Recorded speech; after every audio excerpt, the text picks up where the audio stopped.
Capturing hearts and funny bones with entertainment that combines ventriloquism, singing, comedy, and of course some good celebrity impressions. Yeah, we're talking about one of the only America's Got Talent winner, Terry Fator. Him and his cast of puppets are headed to Connecticut this month with a new version of his Las Vegas show. Terry Fator on the road again. Here's a sneak peek. When did you start drinking? I did not have my first drink until 7:30. 7:30, that's not too bad. Last Tuesday. He's drunk! Ebony and ivory live together in perfect harmony, side by side on my piano keyboard. Oh Lord, why don't we? All right, now I got to ask a question, Terry. How are you doing harmony with a puppet? This is so incredible. It's a trick. It sounds like two voices, but it's really not. So, but I've developed an ability to be able to make it sound like I'm doing harmony. It's pretty awesome. I only do it like once a show. Okay, that's remarkable. That's remarkable. But I understand that something happened. Tell us how you actually didn't know you were becoming a ventriloquist, but you were. You were like trying to sing in the car with your mouth shut. Well, what happened was I found I was supposed to be doing a report on Valentine's Day, and when I was in the 5th grade, and I accidentally overshot the from VA to VE, and I just discovered a book on ventriloquism and decided I was going to go ahead and just try it out, and so I did. And that was one of the ways I practiced was in the car when the music would be playing on the radio. I would be singing, along with the radio. So, of course, it was the 80s, so I'd be like, don't stop believing, that kind of thing. All right, Terry, the book was by Paul Winchell, Ventriloquism for Fun and Profit. Did you ever get in touch with Paul and let him know how your life turned out? I didn't. I always wanted to, but, I was really very much unknown until America's Got Talent. It was very funny because during my appearance on America's Got Talent, they were having the ventriloquist convention, which is in Cincinnati. And it was hilarious because I heard later that everybody's like, do you know this guy? Have you ever seen this guy?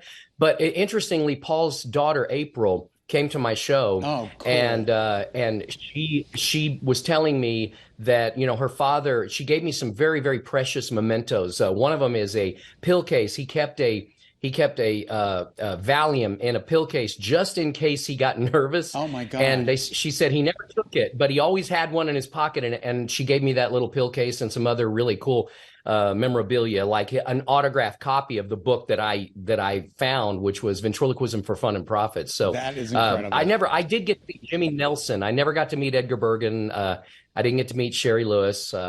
Although I did meet Mallory, Sherry's daughter. So I've met some of the children of some of the greats. Incredible. I mean, it's just incredible. So 2007 was America's Got Talent. That was actually the year my first child was born. And then just all of these opportunities that have opened up for you. What do you think it is about your shows that really families love? I mean, you can really take your kids to this too.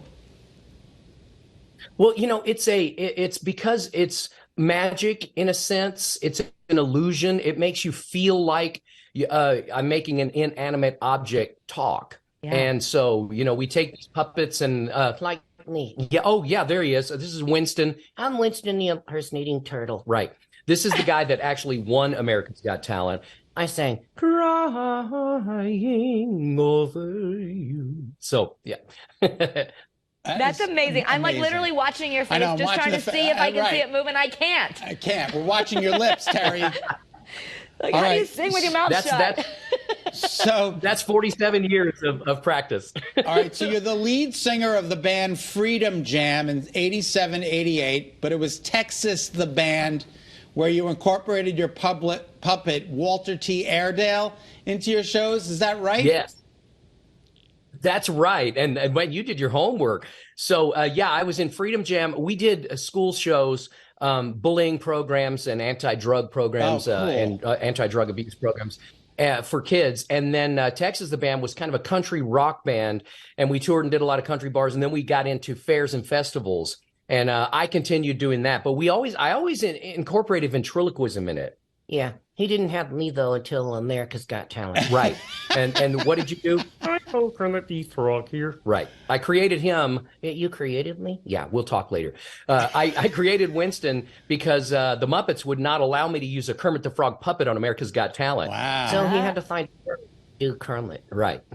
Oh my God! Unbelievable. You know, I know you're coming to Connecticut, and we're going to let everyone know about it's Saturday, April 15th. But you know, we have this giant puppet museum at UConn, and actually school for puppetry. I don't know if you've ever been, but I feel like you should, and they should hear from you. Well, I'm actually going to be a guest of honor, and I'm going to answer some questions and speak Oh, there that's awesome! when I'm up. Yeah, the kids would love. So I think it's so cool very that I think cool. we're one of the only programs. Yeah, one of the masters in puppetry you can get at UConn, which is incredible.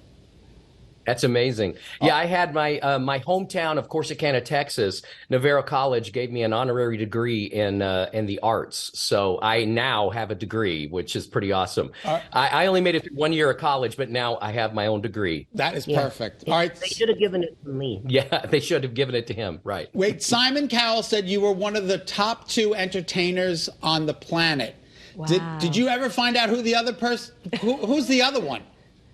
The other one was Leona Lewis. Now, what happened was I got a call from Oprah, and Oprah said, "Would you?" I was actually on vacation when this happened, and I was in the Bahamas, and I get a call from Oprah, and she said, "Simon Cowell has named you one of the top 2 most talented people he's ever discovered.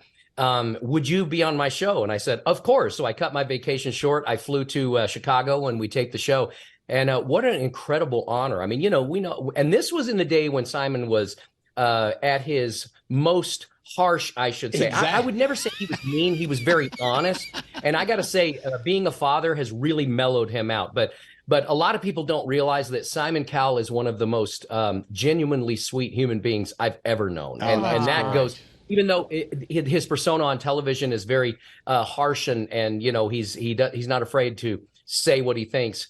When you know him in real life, he's really a genuinely kind person. He is. That's good to hear. We got to let you know, but we just want to let the audience know you turned down Letterman 14 times before appearing on the show. God bless you. That is incredible. That was a nightmare because I had been dreaming of being on the Letterman show since 1983, and I vowed to myself I was going to be on Letterman. And I was so busy after America's Got Talent, I could not do it. Every time they would call me, I would say, I'm booked. I'm already doing this. And finally, one day, I got on, and it was the most incredible experience. So it was you don't know how heartbroken I was every time they had to say, "Well, Letterman called, but you're busy." I'm like, "Oh my not gosh!" Again. Oh my God. Well, you're going to be busy here in Connecticut at the Palace Theater Saturday, April 15th. That is right in Waterbury, but Palace Stamford. Palace. I'm sorry, Stamford. Palace Stamford. There's 2, but go to the one in Stamford. My eyes are not reading that right. He's also going to be at the Guard Arts Center in New London on Sunday, April 16th. To get tickets, visit guardarts.org. Terry, we can't thank you enough for being on the show. You were terrific. Thank you so much for having me. And I'm telling you, folks, you got to come out. You're going to laugh. You're going to have such a good time. It's really a great family show. And it's just, I'm so excited to be coming to Connecticut. And I got to tell you, it's stuff that has never before been seen outside of my Las Vegas show. So you definitely want to get out there to see it. Excellent. Looking Thank you so much, forward Terry. Thank you. I love you. We love you back. We love you too. Bye.